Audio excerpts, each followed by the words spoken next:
Hello दोस्तों, स्वागत है आपका इस नई वीडियो में। इसमें हम बात करेंगे पोर्ट नंबर्स के बारे में कि पोर्ट नंबर्स का कैसे यूज़ होता है एक क्लाइंट और सर्वर के प्रोसेस में, एक कम्युनिकेशन में। तो चलिए शुरू करते हैं। जैसा आप स्क्रीन पे देख रहे हो, यहाँ पे एक हमारी क्लाइंट मशीन है और एक सर्वर हमारा है। जो सर्वर क्लाइंट की कम्युनिकेशन होती है, मान लीजिए आप कोई भी काम करते हो, आप किसी वेबसाइट को एक्सेस करते हो, आप अपना डीएचसीपी से अपना आईपी एड्रेस लेते हो, डीएनएस रिजोल्यूशन होता है या एफटीपी या anything, any process that you do, उसमें एक आपकी मशीन क्लाइंट होती है और एक सर्वर इन्वॉल्व होता है। वो सर्वर आपका इंटरनली हो सकता है या पब्लिकली अवेलेबल सर्वर होता है, डजेंट मैटर, बट प्रोसेस सब में सेम होते हैं। तो फॉर एग्जांपल मान लीजिए कि आपके पास एक क्लाइंट मशीन है और आपने एक सर्वर होस्ट किया है, और उसी सर्वर में आपने FTP, DNS, DHCP, HTTPS, SMTP सारी या बहुत सारी जो है सर्विसेज यूज़ कर रहे हैं। आप बहुत सारे आपने उसमें एप्लीकेशन इंस्टॉल कर रखे हैं कि आप उसी से डीएचसीपी का काम भी लोगे, उसी से डीएनएस का काम भी लोगे, उसी से एचटीटीपी मतलब उस पर वेबसाइट भी होस्ट करोगे। ये मान लीजिए आपका सिनारियो है। तो उसमें क्या होता है कि हमारे जो पोर्ट नंबर होता है उसमें हम कहाँ पे यूज़ करते हैं, क्या रोल होता है, वो हम आगे देखते हैं इसमें।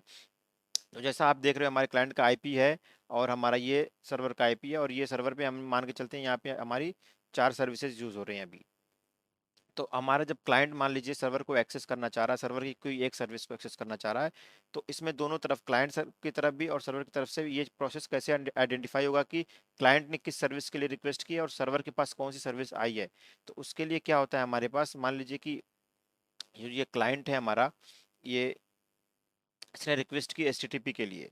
जब एचटीटीपी के लिए इसने रिक्वेस्ट की है, तो देखिए यहाँ पे जो रिक्वेस्ट की इसने सर्वर के आईपी पे की, ये सर्वर का आईपी है, इस पे इसने रिक्वेस्ट की है पोर्ट नंबर 80 पे, और इसका अपना एक सोर्स पोर्ट लग जाता है जिससे ये आइडेंटिफाई होता है। ये हमें अभी बात करेंगे, जब हमारा रिस्पॉन्स आएगा तो उसमें हम बात करेंगे कि इसका कहाँ यूज़ होता है। जब ये सर्वर के पास रिक्वेस्ट सेंड करता है तो ये पोर्ट नंबर 80 पे गया है, तो जैसे ही सर्वर के पास ये रिक्वेस्ट पहुंचेगी तो सर्वर देखेगा कि किस पोर्ट पे ये रिक्वेस्ट आई है। तो सर्वर का आईपी ये है, आप आईपी मैच कर सकते हो इसमें। जब पोर्ट नंबर 80 पे सर्वर के पास रिक्वेस्ट आएगी तो सर्वर को तभी आइडेंटिफाई होगा कि जो पोर्ट नंबर 80 है वो एचटीटीपी के लिए, मतलब वेबसाइट के लिए है। तो सर्वर उसी डेटा के साथ रिस्पॉन्स करेगा।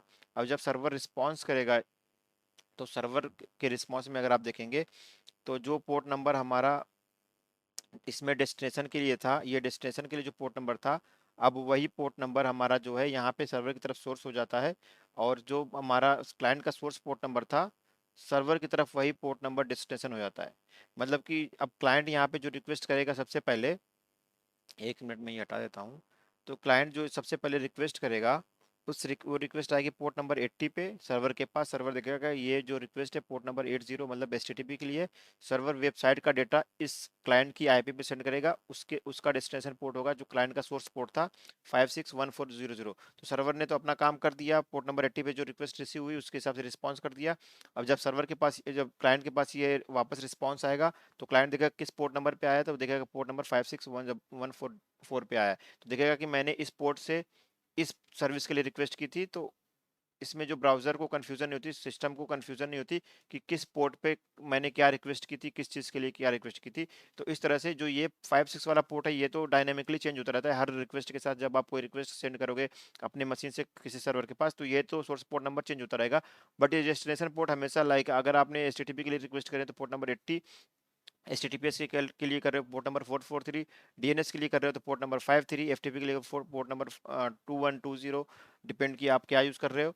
तो इस तरह से ये जो पोर्ट नंबर्स होते हैं, कुछ जो सर्वर्स को के लिए यूज़ होते हैं, वो वेल नोन पोर्ट नंबर्स जिनको कहा जाता है, वो 1 से लेकर के 1023 तक के हमारे जो पोर्ट नंबर होते हैं, उनको हमारा वेल नोन पोर्ट नंबर्स कहा जाता है जो यूज़ होते हैं। और 49,000 से लेकर के 65,000 समथिंग तक जो पोर्ट नंबर होते हैं वो dynamically private source port numbers होते हैं, जिनको क्लाइंट मशीन नॉर्मली यूज़ करती हैं किसी भी प्रोसेस को इनिशिएट करने के लिए, ताकि जब उसका रिस्पॉन्स वापस क्लाइंट के पास आए तो क्लाइंट को पता चले कि मैंने इस पोर्ट नंबर से क्या एक्चुअली क्वेरी की थी। मैंने डीएनएस की क्वेरी की थी, मैंने एचटीटीपी की क्वेरी की थी। तो दोनों तरफ ही पोर्ट नंबर, चाहे सर्वर हो या डेस्टिनेशन हो, दोनों तरफ ही पोर्ट नंबर बहुत इंपॉर्टेंट होते हैं। हाँ, सर्वर की तरफ मोस्टली पोर्ट नंबर हमारे जो होते हैं वो वेल नोन पोर्ट नंबर्स होते हैं, और क्लाइंट की तरफ हमारे ये डायनेमिकली यूज पोर्ट नंबर होते हैं, जिनसे क्लाइंट ये आइडेंटिफाई करता है कि मैंने किस प्रोसेस के लिए रिक्वेस्ट की थी या किस सर्विस के लिए रिक्वेस्ट की थी। तो दोस्तों, उम्मीद करता हूँ कि ये वीडियो आपको आपकी समझ में आई हो। अगर इसमें कुछ भी डाउट हो तो आप कमेंट बॉक्स में लिख दीजिए, और अगर वीडियो पसंद आई हो तो इस वीडियो को लाइक और चैनल को सब्सक्राइब जरूर कर दें। धन्यवाद दोस्तों।